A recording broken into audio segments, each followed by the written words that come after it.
Hello guys, so I'm back with a new session on important constitutional amendments. ठीक है, that will be very useful for LLB entrance especially and the other competitive exams. So let's begin our session today. The first is that there are some facts which are related to some amendments to our Indian constitution. As we all know that the constitution of India is neither flexible nor rigid, but it is a synthesis of both. So the constitution is giving power to the parliament under section 368 of part 20 of the constitution. ठीक है, so article 368 is very much important. Part 20 is giving the parliament the amendment powers. ठीक है, जो हम basic structures को हम amend नहीं कर सकते हैं। ये केशवानंद भारती केस 1973 के अंदर बहुत ही लैंडमार्क जजमेंट है सुप्रीम कोर्ट का। ठीक है, जिसमें सुप्रीम कोर्ट ने कहा था कि हम बेसिक स्ट्रक्चर को, अब जो बेसिक स्ट्रक्चर में क्या क्या चीज़ें आती हैं वो अलग अलग केसेस में डिटरमाइन की हैं सुप्रीम कोर्ट ने। ठीक है, तो नेक्स्ट है कि there are 3 ways of amendment in Indian constitution. That first amendment special majority of members present in voting. देखिए, सिंपल मेजॉरिटी का मतलब है कि more than 50% of the members. ठीक है, अब मोर देन 50% का मतलब जो कि प्रेजेंट भी हैं और वोट भी डाल रही है। जैसे अपने नीचे एग्जांपल दे रखा है कि 545 मेंबर्स हैं जिसमें 45 एब्सेंट हैं, 100 ने वोट नहीं दिया है, मतलब कि 400 ही हैं जो कि प्रेजेंट भी हैं और जो वोट भी डाल रहे हैं। तो हम उसका मोर देन 50% देखेंगे तो 201 is a simple majority that will be needed in that case. ठीक है, तो सेकेंड जो मेजॉरिटी है जो हमारी special majority of the parliament. अब स्पेशल मेजॉरिटी के अंदर 2 कंडीशंस हैं, जिसमें आ जाता है कि total membership of each house पहली कंडीशन है, जिसका एग्जांपल है मेंबरशिप का मतलब है जितने मेंबर्स होते हैं, maximum members 545 is a maximum members. So total membership का मतलब है कि मोर देन 50% ऑफ 545। ठीक है, अब वो लोकसभा का हो गया, और 245 जो हो गया मोर than 50% of 245 is a Rajya Sabha, और साथ साथ में majority of 2/3 of members present in voting. अब जैसे इसमें दिखा, मान लीजिए 300 है। ठीक है, 300 होता जो मेंबर्स पर प्रेजेंट इन वोटिंग, तो 300 में से जो हमारे को क्या चाहिए होता, 200 चाहिए होता प्रेजेंट इन वोटिंग। तो 200 इस केस में और 50%, तो दोनों कंडीशन इसमें फुलफिल होनी चाहिए स्पेशल मेजॉरिटी में। अब जो तीसरा केस है हमारा, ये तीसरा केस है, ये दूसरा है। ठीक है, और जो ये है हमारा फर्स्ट टाइप ऑफ अमेंडमेंट है। ठीक है, अब जो हमारा नेक्स्ट तीसरा केस है, इसमें है कि special majority of the parliament and the ratification of half of the states. ठीक है, अभी रेटिफिकेशन जो स्टेट्स करेंगी, हाफ ऑफ द स्टेट्स, मान लीजिए कि 29 स्टेट्स हैं, जैसे अब 28 हैं प्रेजेंटली, तो इसमें से 14 स्टेट्स क्या करेंगी, रेटिफाई करेंगी जो पार्लियामेंट ने स्पेशल मेजॉरिटी से पास करा है। ठीक है, अब जो ये हमारा 14 का केस है, ये जो स्टेट्स हैं ये सिंपल मेजॉरिटी से करेंगी, इसे ये बात ध्यान रखना, इसमें मेंशन नहीं है। ठीक है, तो ये सिंपल मेजॉरिटी से करेंगी। ठीक है, अब सो फर्स्ट अमेंडमेंट एक्ट 1951, देखिए इसमें क्या करा था कि स्टेट को पावर किया था कि socially and educational backward classes के लिए आप स्पेशल प्रोविजंस बना सकते हैं। आर्टिकल 15(4), इसमें प्रीवियस ईयर DULLB के अंदर हमारा क्वेश्चन भी आया था आर्टिकल 15(4) पर कि किस कॉन्स्टिट्यूशनल अमेंडमेंट एक्ट से हुआ था। ठीक है, फर्स्ट अमेंडमेंट एक्ट।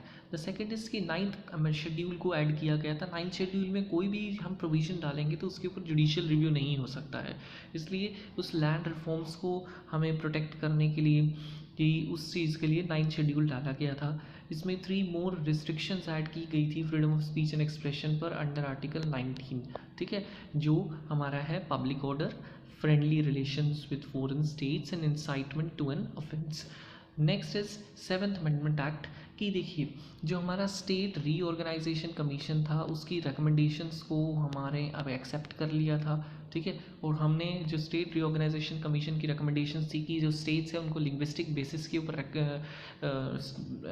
डिवाइड कर देना चाहिए, मगर 1 लैंग्वेज 1 स्टेट नहीं होना चाहिए। ठीक है, तो इसलिए स्टेट रीऑर्गेनाइजेशन किया गया। उसके बाद कॉमन हाई कोर्ट्स का प्रोविज़न डाला गया फॉर 1 और मोर स्टेट्स, और यूनियन टेरिटरीज भी इंक्लूड की गई। कॉमन गवर्नर्स रखे गए, जैसे कि पंजाब एंड हरियाणा है तो उनका सिंगल गवर्नर है। ठीक है, नेक्स्ट है हमारा 8th amendment act. 8th amendment act में जो रिजर्वेशन है, जो लोकसभा और राज्यसभा है, उसके अंदर SCs और STs की रिजर्वेशन को एक्सटेंड किया गया। ठीक है। और जो एंग्लो इंडियन कम्युनिटी है, जो एंग्लो इंडियन और वो कम्युनिटी है जिनके पेरेंट्स का इंडियन एंड यूरोपियन डेसेंट है, ठीक है।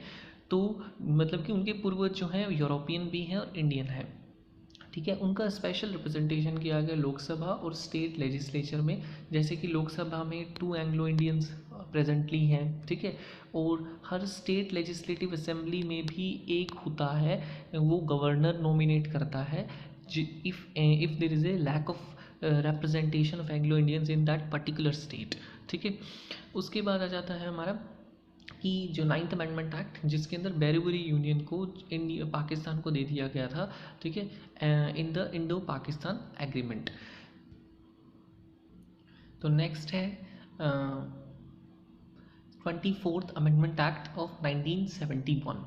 देखिए जो 24th अमेंडमेंट एक्ट है वो गोलकनाथ रूलिंग के रिस्पॉन्स में आया था, क्योंकि गोलकनाथ जो केस था ऑफ 1967, उसमें सुप्रीम कोर्ट ने कहा था कि पार्लियामेंट के पास पावर नहीं है कि वो फंडामेंटल राइट्स को अमेंड कर सकती है, मगर पार्लियामेंट के जो एग्जीक्यूटिव है उसको, या कह सकते हैं एक रिएक्शन के फॉर्म में, उन्होंने 24th अमेंडमेंट एक्ट को पास करा और उन्होंने कहा कि पार्लियामेंट के पास पावर है कि वो फंडामेंटल राइट्स को भी अमेंड कर सकती है bye amending under article 19 and 368। और वो प्रेसिडेंट के लिए उन्होंने कंपलसरी बना दिया कि वो कॉन्स्टिट्यूशनल अमेंडमेंट बिल के लिए अपना एसेंट देंगे ही देंगे। नेक्स्ट है 42nd कॉन्स्टिट्यूशनल अमेंडमेंट एक्ट। जो 42nd कॉन्स्टिट्यूशनल अमेंडमेंट एक्ट है इसको हम मिनी कॉन्स्टिट्यूशन भी कहते हैं, ठीक है, मिनी कॉन्स्टिट्यूशन। उसके बाद जो है ये प्रेम्बल में 3 वर्ड्स को इन्होंने ऐड करा इस एक्ट से, socialistic, secular and integrity. The second is कि पार्ट 4A जो फंडामेंटल ड्यूटीज़ है उसको ऐड किया गया कॉन्स्टिट्यूशन में।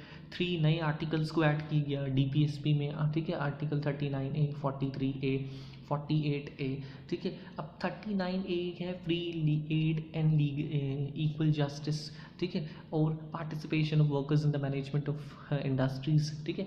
और किस तरीके से हम प्रोटेक्ट कर सकते हैं इन्वायरमेंट को, किस तरीके से फॉरेस्ट को सेफ गार्ड कर सकते हैं under article 48A। Establishment of administrative tribunals for civil servants, ठीक है। अब जो कॉन्स्टिट्यूशनल अमेंडमेंट्स हैं उनको जुडिशियल रिव्यू से बाहर कर दिया गया कि कोई भी जुडिशियल रिव्यू नहीं कर सकता है कॉन्स्टिट्यूशनल अमेंडमेंट्स के। 42nd amendment constitutional amendment, very important amendment act, ठीक है, can also be called as mini constitution. Next is 44, ठीक है। अब जो राइट टू प्रॉपर्टी है, जो आर्टिकल 31 था 31 अंडर पार्ट 3 ऑफ कॉन्स्टिट्यूशन, इसको डिलीट कर दिया गया 44 से। अब इसको आर्टिकल 300A बना दिया गया, ठीक है, एज कॉन्स्टिट्यूशनल राइट, ठीक है।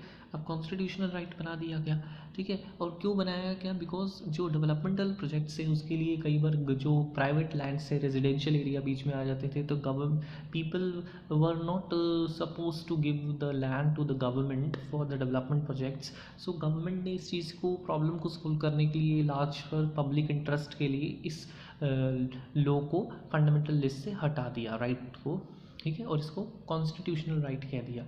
नेक्स्ट है 52nd अमेंडमेंट एक्ट, ठीक है। अब 52nd अमेंडमेंट एक्ट है कि कोई भी पर्सन है वो इलेक्शन लड़ने के बाद अपनी पार्टी को छोड़ता है और वो मेंबर ऑफ पार्लियामेंट बन जाता है, या MP कौन बनता है? मेंबर ऑफ पार्लियामेंट, ठीक है, जो सेंट्रल गवर्नमेंट के होते हैं। और MLA स्टेट लेजिस्लेटिव असेंबली, ठीक है, ठीक है, मेंबर ऑफ लेजिस्लेटिव असेंबली जिन्हें कहते हैं, ठीक है। तो मान लीजिए कि कोई इलेक्शन लड़ा है और इलेक्शन के बाद अपनी पार्टी छोड़ रहा है, ठीक है, तो वो उसे एंटी डिफेक्शन लॉ के तहत उसकी जो मेंबरशिप है पार्लियामेंट की, लोकसभा की कह सकते हैं, या हम कह सकते हैं जो हमारी स्टेट लेजिस्लेटिव असेंबली की, डिस्क्वालीफाई हो जाती है, ठीक है। उसके बाद है 61st कॉन्स्टिट्यूशनल अमेंडमेंट एक्ट, जो 21st जो है हमारी आयु से 18, मतलब कि 18 ईयर्स के पर्सनस पे वोट डाल सकते हैं लोकसभा और स्टेट लेजिस्लेटिव असेंबली इलेक्शंस में। उसके बाद है 69th जो कॉन्स्टिट्यूशनल अमेंडमेंट एक्ट है, वो हमारे दिल्ली को स्पेशल स्टेटस देता है, नेशनल कैपिटल रीजन डिक्लेयर करता है, ठीक है, और लेजिस्लेटिव असेंबली को क्रिएट करता है, काउंसिल ऑफ मिनिस्टर्स से स्पेशली होंगे, ऑब्वियसली बात है, ठीक है। और साथ साथ में एक और इम्पॉर्टेंट चीज़ है इसके साथ कि दिल्ली ही एक ऐसी अकेली यूनियन टेरिटरी है जिसके अंदर हाई कोर्ट है, ठीक है। और जो दिल्ली के जो काउंसिल ऑफ मिनिस्टर्स हैं वो अपना रेजिग्नेशन प्रेसिडेंट को देते हैं, ठीक है। उसके बाद जो है हमारा next 73rd constitutional amendment act जो पंचायती राज इंस्टीट्यूशन को कॉन्स्टिट्यूशनल स्टेटस देता है, पार्ट 9 क्रिएट कर रहा है, 11th शेड्यूल क्रिएट कर रहा है जिसके 29 फंक्शंस हैं पंचायत के। नेक्स्ट है 74th कॉन्स्टिट्यूशनल अमेंडमेंट एक्ट जो अर्बन लोकल बॉडी, ठीक है, रूरल लोकल बॉडीज़ क्या है, ये पंचायत, ठीक है, और जो अर्बन लोकल बॉडी है वो म्यूनिसिपालिटी है, अंडर ये रोंग है, ये 9A है, ठीक है, 9A, ठीक है। एंड 9B क्या है, 9B इज़ कोऑपरेटिव सोसाइटी, ठीक है, पार्ट्स हैं ये कोऑपरेटिव सोसाइटी, ठीक है। और जो 12th शेड्यूल को क्रिएट करता है जिसमें म्यूनिसिपालिटी है, इसके 18 फंक्शंस है। नेक्स्ट है 86 कॉन्स्टिट्यूशनल अमेंडमेंट एक्ट, सिंपल सी बात है, जो एजुकेशन की बात करता है 86, जिसके अंदर हमने फंडामेंटल राइट बना दिया, right to education from which is कि जिसके लिए फ्री एंड कंपलसरी एजुकेशन होगी 6 to 14 ईयर्स ऑफ एज तक, ठीक है।